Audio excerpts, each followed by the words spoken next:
กายวาจานามัตถุรัตนเยสะ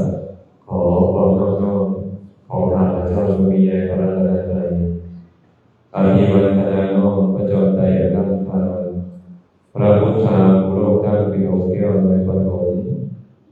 อาภิวาทกราบลงพระธรรมทรงทองใสโดยแห่งพื้นผู้เป็นพื้นหน้าลงล้นพระสังโฆองค์เอกบรรพนาลงไปขมาก้มกราบการขอถวายความเคารพหลวงพ่อใหญ่พระเถรานุเถระเพื่อนสาธมิกทุกรูปทุกองค์ขอโอกาสกล่าวธรรมะ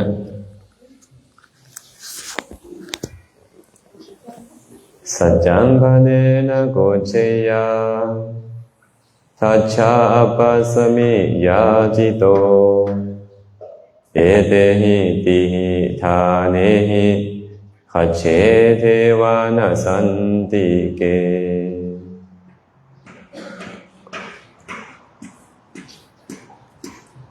ขอความสุขความเจริญจงบังเกิดมีแก่ญาติโยมคณะสายบุญทั้งหลายมื้อนี้คณะธุดงค์จาริกตามรอยธรรมก็ได้เดินทางมาจากเมืองคงซีโดนตั้งแต่วันที่22ปัจจุบันนี้ก็มาฮอดบ้านนนเจริญว่ะอาตมาละเอิ้นว่าบ้านกกว่าแม่นว่ะนนเจริญกับกกว่าเดียวกันเนาะเมืองสองคอนแข่งสวรรค์เขตญาติโยมก็ได้มาต้อนรับขับสู่โดยนำข้าวปลาอาหารและก็เครื่องดื่มต่างๆมาถวายแก่คณะพระเจ้าประสงค์มื้อนี้ก็มีแม่คอนพร้อมด้วยเพื่อนมิตรสหายญาติธรรมหนองบกนาคำเนาะมาพร้อมกันถวายภัตตาหารบานขาวแก่คณะพระเจ้าประสงค์พร้อมด้วยชาวบ้านกกว่าบ้านไก่เฮือนเพียงมีความประสงค์บุญอยากจะได้บุญอยากเจริญกุศลก็เลยมาร่วมกันตอนรับขับสู่ครูบาอาจารย์มื้อนี้เฮาปรารภเรื่องทานญาติโยมก็ได้นำข้าวน้ำซ้ำปลามาถวายแก่คณะพระเจ้าประสงค์ทานคืออีหยังทานแม่นหยังอาตมาจะเว้ากับญาติโยมเรื่อยๆว่าทานบ่แม่นเงินบ่แม่นทองทานบ่แม่นข้าวบ่แม่นน้ำบ่แม่นผ้าผ่อนทอนสบายเด้อทานคือหยังล่ะทานคือเจตนาในการสละเจตนาในการสละใดเกิดขึ้นเจตนาในการสละนั่นแหละเอิ้นว่าทานถึงจะมีข้าวน้ำซ้ำปลาลวงหลายมีเงินคำกำแก้วลวงหลายแต่เจตนาในการสละบ่มีทานก็บ่เกิดขึ้นเพิ่นก็เลยเอิ้นข้าวน้ำซ้ำปลาเอิ้นผ้าผ่อนทอนสบายนั่นว่าวัตถุทานวัตถุทานหมายถึงที่ตั้งเกิดขึ้นของทานเจตนาพุ่นเป็นทานแต่สิ่งเหล่านั้นเอิ้นว่าวัตถุทานมื้อนี้พวกเรามีวัตถุทานมาแล้วเจตนาในการสละก็เกิดขึ้นแล้วทานชื่อว่าเกิดขึ้นทีนี้ทานมีอานิสงส์จังใดแดพระสัมมาสัมพุทธเจ้าตรัสไว้ในคัมภีร์อังคุตรนิกายปัญจกนิบาตบอกว่าภิกขุทั้งหลายอานิสงส์ของทานมีอยู่5ประการนี้5ประการคือหยังแด1ผู้ให้ทานย่อมเป็นที่รักของมหาชนผู้ใดมักให้ทานผู้นั้นก็จะเป็นที่รักเป็นที่พอใจของชนทั้งหลายมักบ่คนให้ทานนี่นะหรือว่าแถวบ้านกกบ้ามักคนขี้บ่มักดอกคนขี้เนาะเฮาก็มักคนที่ยินดีในการให้ในการแบ่งปันที่1เลยอานิสงส์ของทานข้อที่2สัตว์บุรุษทั้งหลายยอมคบหาเขานักปราชญ์อาจารย์พระทรงองค์ข้าเจ้าพระสัมมาสัมพุทธเจ้าพระปัจเจกพระอรหันต์ทั้งหลายอยากคบหาคนมักให้ทานอยู่เขตน้ำแดนดินใดก็ตามอยู่ท้องถิ่นดินนาใดก็ตามเพิ่นจะไปหาเพิ่นจะไปคบไปเสพนะนักปราชญ์บัณฑิตนี่นะเป็นแบบนี้ข้อที่3กิตติศัพท์ชื่อเสียงของผู้ให้ทานยอมฟุ้งขจรไป เขาก็จะซาจะลือไปโอ้พอตู้นั่นแม่ตู้นี่บ้านกกว่าแม่ใหญ่คอนบ้านนองบกเขาก็จะว่าได้แม่ใหญ่แก้วบ้านนาคำจะแม่นเพิ่นเป็นผู้ใจบุญสุนทรทานเห็นว่ามีข่าวครูบาอาจารย์มาแต่ทิศใดๆก็ตามมาสู่ทินของตนกับไปต้อนรับขับสู่ด้วยข้าวน้ำซ้ำปากถึงยังบ่แม่นทินของตนเนาะแม่คอนเนาะอยู่สวรรค์นะเขียนนี่ก็ยังมาอยู่นี่นะก็แสดงว่าชื่อเสียงกิตติศัพท์ของพวกเขาก็จะพุ่งขจรไปเพราะเขาเป็นผู้ยินดีในการให้ปันกิตติศัพท์ชื่อเสียงพุ่งขจรไปเพิ่นว่าข้อที่สี่เขาจะอาจหารบ่เก้อเขินไปสู่สมาคมทั้งหลายไปบ่อนใดก็ตามบ่เก้อเขินคนชี้ทีนี่เก้อเขินเลยเนาะเวลาหมู่เว้าเรื่องทานขึ้นมาโอ้เว้านำหมู่บ่ได้ฟังนำหมู่บ่ได้ย้อนหยังตัวเองขี้ทีก็เลยเก้อเขินแต่ว่าผู้ให้ทานนี่ล่ะผู้ยินดีในการแบ่งปันนี่ล่ะหมู่ลมเรื่องทานมาสบายเว้ามาโลดข่อยก็เฮ็ดโอ้ยมื้อนั้นข่อยต้อนรับขับสู่ครูบาอาจารย์เท่านี้องค์เท่านั้นองค์เด้ข่อยก็เฮ็ดคือกันนี่ข่อยก็7-80องค์คุณมื้อนี้แม่นบ่มื้อก่อนๆข่อยก็เฮ็ดคือกันที่ผ่านมาข่อยก็เฮ็ดและข่อยก็จะเฮ็ดต่อไปอีกมันก็บ่เก้อบ่เขินเว้าอีหยังมาก็บ่เก้อบ่เขินอันนี้เป็นอานิสงส์เนาะเป็นอานิสงส์ของการให้ทานข้อสุดท้ายเดี๋ยวหลังจากแตกกายทำลายแล้วยอมเข้าถึงสุคติโลกสวรรค์ตายแล้วเวลาทานนั้นทรงผลก็จะเข้าถึงสุคติโลกสวรรค์พระสัมมาสัมพุทธเจ้าตรัสไว้แบบนี้ฉะนั้นพวกเราต้องได้อานิสงส์นะต้องได้อานิสงส์ต้องได้อานิสงส์5ประการนี้ในคัมภีร์อังคุตตรนิกายนะเพิ่นได้เว้าอานิสงส์ของทานไว้คือกันแบบนี้ว่าภิกษุทั้งหลายทานเป็นปัจจัยให้มีการอุบัติขึ้นคือทานเป็นเหตุเป็นปัจจัยให้ได้คุณธรรม8ประการนี้8ประการมีอย่างใดไม่ออกให้ตั้งใจฟังเด้อบ่คันเฝ้าลมกันบ่ใส่เสียงดังบ่เฝ้าลมกันให้ตั้งใจฟังคันฟังแล้วเราจะเข้าใจแล้วโอ้อานิสงส์ของการให้ทานเป็นแบบนี้แล้วพวกเราจะยินดีในการให้ทานเนาะพระพุทธเจ้าบอกว่า8ประการมีอย่างใดเพิ่นว่าภิกษุทั้งหลายบุคคลบางคนในโลกนี้ให้เข้าน้ำผ้าพรทรสบายยานพาหนะดอกไม้ของหอมเครื่องไล่ทาที่อยู่ที่นอนประทีปโคมไฟแก่สมณพราหมณ์เขาให้สิ่งใดยอมบางสิ่งนั้นเขาได้ยินได้ฟังขออภัยเขาได้เห็นอยู่ว่ากษัตริย์มหาศาลทั้งหลายพราหมณ์มหาศาลทั้งหลายขหบดีมหาศาลทั้งหลายเป็นผู้พังพร้อมบำรุงบำเรออยู่ด้วยกามคุณ5เขายอมมีความมุ่งหวังมีความปรารถนาแบบนี้ว่าโอ้หนอหลังจากแตกกายทำลายแล้วขอให้เขาจงเป็นกษัตริย์มหาศาลพราหมณ์มหาศาลข้าบดีมหาศาลเถิดภิกษุทั้งหลายเขาตั้งจิตนั่นเขาเจริญจิตอธิษฐานจิตนั่นเจริญจิตนั่นใจเขาน้อมไปในทางต่ำบ่ไปในทางสูงหลังจากแตกกายทำลายแล้วเขายอมเข้าถึงความเป็นสหายของกษัตริย์มหาศาลแดพราหมณ์มหาศาลแดข้าบดีมหาศาลแดแต่ว่าข้อนั้นเฮากล่าวว่าเป็นของผู้มีศีลบ่แม่นของคนทุศีลเด้อที่คุณทั้งหลายความปรารถนาของผู้มีศีลยอมสำเร็จได้พระพุทธเจ้าบอกแบบนี้ข้อที่1เลยเพิ่นว่าเฮาเห็นบ่พวกเจ้าใหญ่ในโตเขามีทรัพย์สมบัติเขาบริโภคกรรมคุณเห็นบ่เสื้อผ้าอาภรณ์กำบักกำงามเพชรนินจินดาประดับตกแต่งเรื่องพิมพ์อยู่แม่นบ่รถแลนด์โรเวอร์แลนด์ไคเซอร์เขาขี่มีแต่คันงามๆเนาะเงินศาลบ้านซองเขามีแต่งามๆพวกเจ้าใหญ่ในโตพวกเศรษฐีมหาราชาเขาบางคนเฮ็ดบุญและปรารถนาเนาะสาธุเด้อขอให้เกิดมาชาติใด มั่งคั่งร่ำรวยมีโภคสมบัติหลายได้เป็นเจ้าฟ้ามหากษัตริย์เป็นอามาตย์ราชบริพารเป็นเศรษฐีมหาราชามีบ่แบบนี้พอไม่ออกปะมีเป็นบ่เขาก็เลยให้ทาน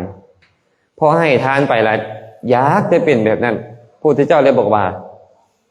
สัทธหติเขาตั้งจิตนั่นไว้อธิษฐาติ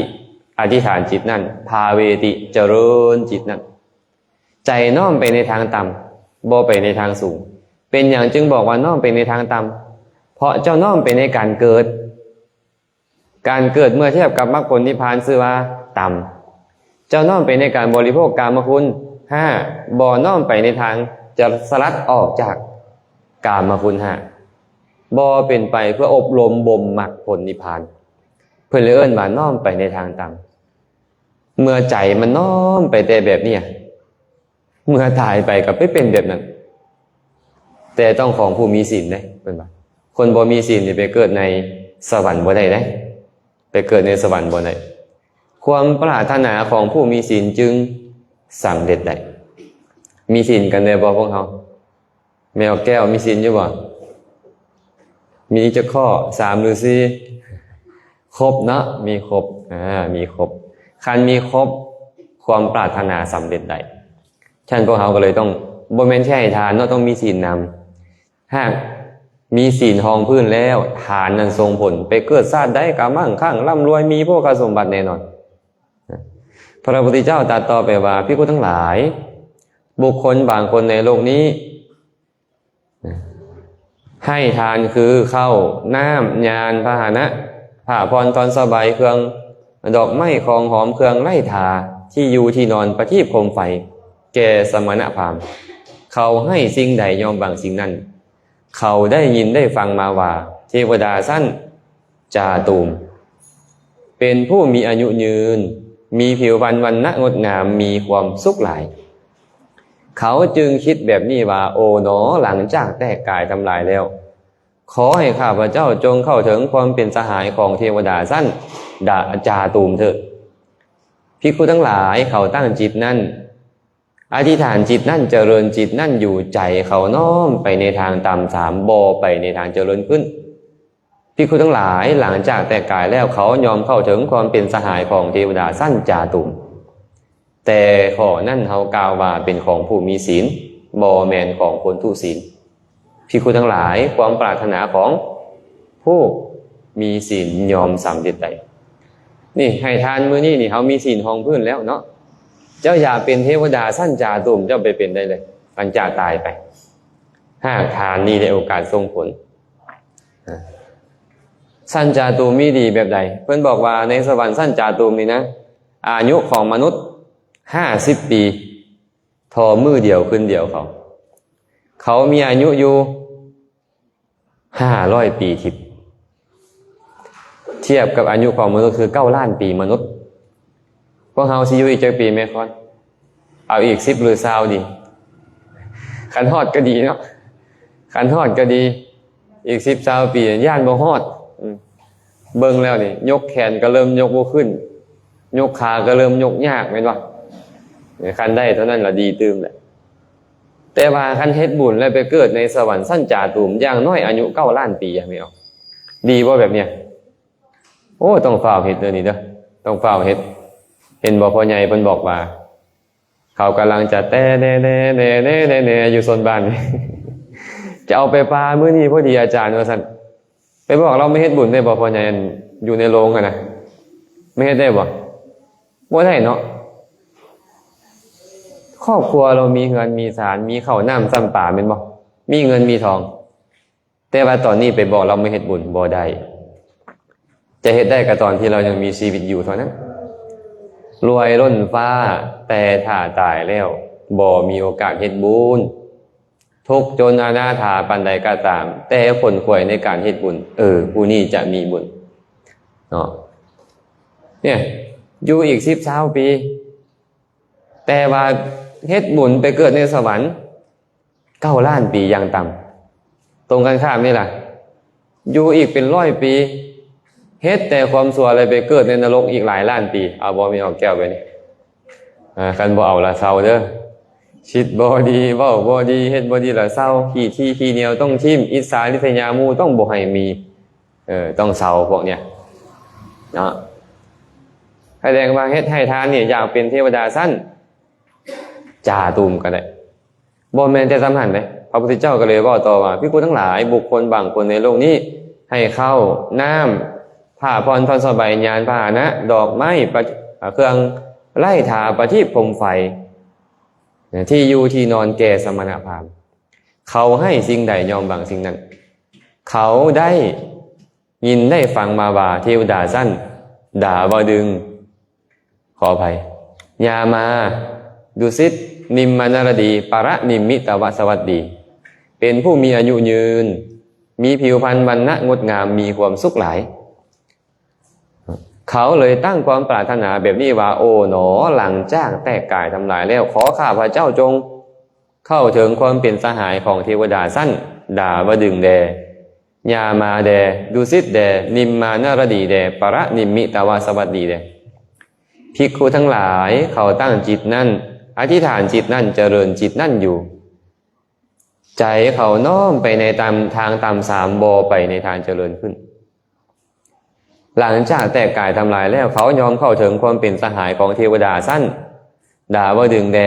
ยามาแดดุสิตแดนิมมานารดีแดปรนิมมิตวสวัสดีแด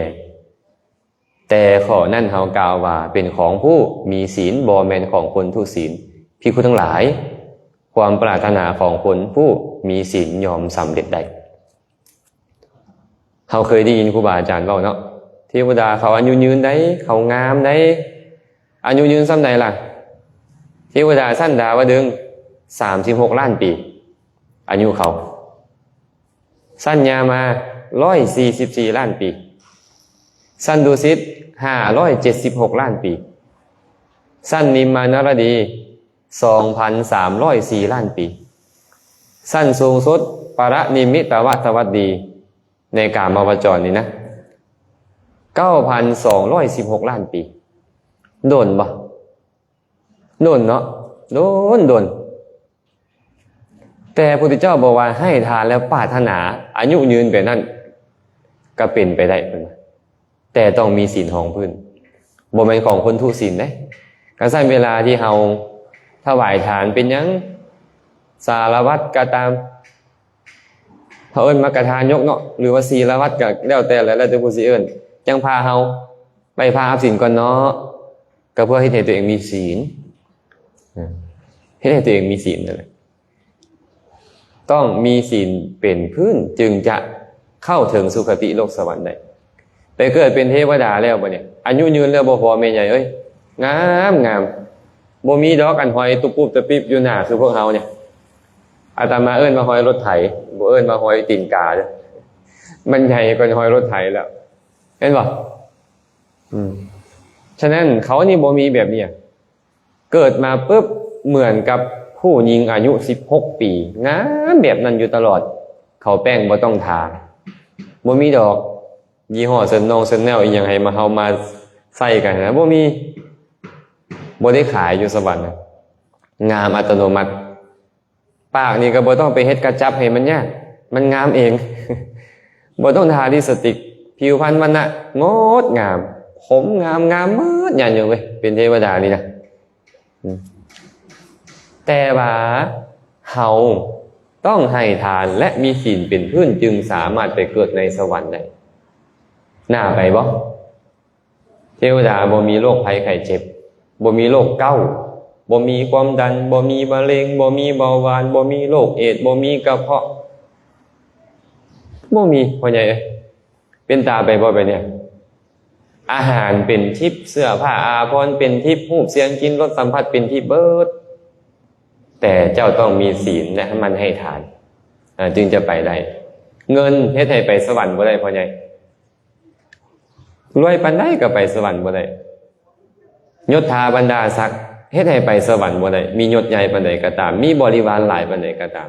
สุขภาพพลานามัยเฮ็ดให้ไปสวรรค์บ่ได้ญาติกาวงศาพวกพ้องเฮ็ดให้ไปสวรรค์บ่ได้สิ่งที่จะเฮ็ดให้ไปสวรรค์ได้ก็คือบุญกุศลบุญกุศลเท่านั้นเนาะ พระพุทธเจ้าก็ตรัสต่อไปว่าภิกษุทั้งหลายบุคคลบางคนในโลกนี้ให้ข้าวน้ำผ้ายานพาหนะดอกไม้ของหอมเครื่องไล่ทาที่อยู่ที่นอนประทีปโคมไฟแก่สมณพราหมณ์เขาให้สิ่งใดยอมบางสิ่งนั้นเขาได้ยินได้ฟังมาว่าเทวดาสั้นพงเป็นผู้มีอายุยืนมีวรรณะงดงามมีความสุขหลาย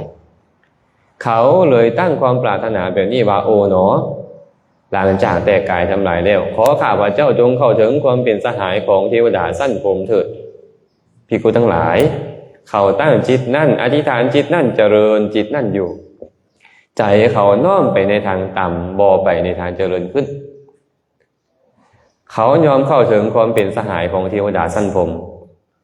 แต่ข้อนั่นเขากล่าวว่าเป็นของผู้มีศีลบ่แม่นของคนทุศีลเป็นของผู้ปราศจากความกำหนัดในกามบ่แม่นคนมีความกำหนัดในกามภิกษุทั้งหลายความปรารถนาของผู้มีศีลผู้ปราศจากความกำหนัดในกามยอมสำเร็จได้ให้ทานแล้วไปเกิดเป็นพรหมได้เป็นไหมแต่บ่แม่นการให้ทานซื่อๆจะไปเกิดเป็นพรหมต้องได้ฌานข่มความกำหนัดในกามคนบ่มีศีลได้ฌานบ่ได้ต้องมีศีลพร้อมเพิ่นเลยบอกว่ามีศีลข่มความกำหนัดในกามข่มความกำหนัดในกามมี2แบบ1คือเจริญฌานได้2คือเจริญอนาคามีมรรคให้เกิดขึ้นคันเจริญฌานได้ข่มไว้ซื่อๆยังบ่หมดยังบ่หายคันเจริญได้อนาคามีมรรคกำจัดเสี้ยนหนามของสมาธิเด็ดขาดไปเกิดในพรหมโลกแน่นอนหลังจากตายฉะนั้นเพิ่นเลยบอกว่าถ้าหากเขาน้อมไปในการเกิดนี่นะน้อมไปในการที่จะมีภพมีชาติอีกนี่ว่าน้อมไปในทางต่ำบ่ไปในทางเจริญบ่เป็นไปเพื่ออบรมมรรคหากเขาปรารถนาการเกิดแบบเนี้ยปรารถนาการเกิดนี่เขาก็คืออยากไปเกิดเป็นพรหมได้ยินมานะว่าน้อมไปในทางต่ำทรามบ่ไปในทางเจริญขึ้นปรารถนาไปเป็นพรหมก็ได้อันนี้ทรงของทานเป็นแบบนี้ในข้อสุดท้ายนี่นะเพิ่นมุ่งหมายเอาการให้ทานแล้วความขี้ทีมันหายจิตใจมันสงบขึ้นเจริญฌานได้จึงจะสามารถไปเกิดเป็นพรหมได้เนาะเวลาให้ทานแล้วนะมันไปอบรมจิตเฮาก็สงบลงความขี้ทีบ่มีความทะยานอยากมันหายไปจิตสงบลงเจริญฌานได้ง่ายเมื่อเจริญฌานได้ก็สามารถข่มความกำหนัดในกามได้เมื่อข่มความกำหนัดในกามได้ก็ได้ฌานไปเกิดในพรหมโลกได้อันนี้เป็นอานิสงส์ของทาน